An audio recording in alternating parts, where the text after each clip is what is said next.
This video is a short piece of pure happiness. I love autumn. The trees, the air, and most importantly, the colors. I took my love for autumn and made a video about it. When people ask me what my favorite color is, I always say October. It's October second week and it's time to hit the road.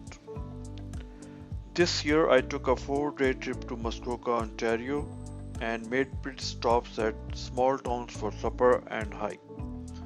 A simple 1.5-hour trip from Toronto, Muskoka is home to a ton of fantastic locations for outdoor activities like hiking, swimming, boating, camping, and canoeing.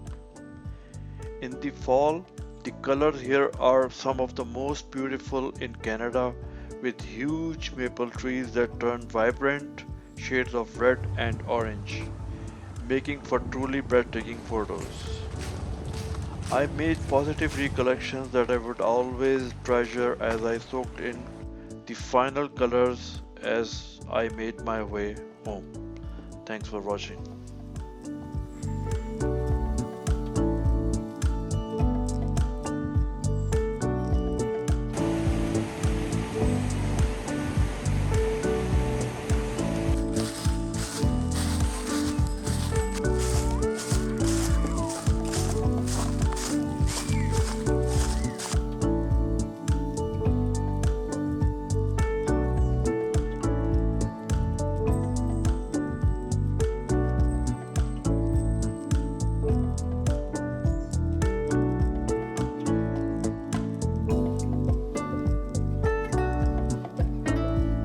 I made positive recollections that I would always treasure as I soaked in the final colors as I made my way home. Thanks for watching.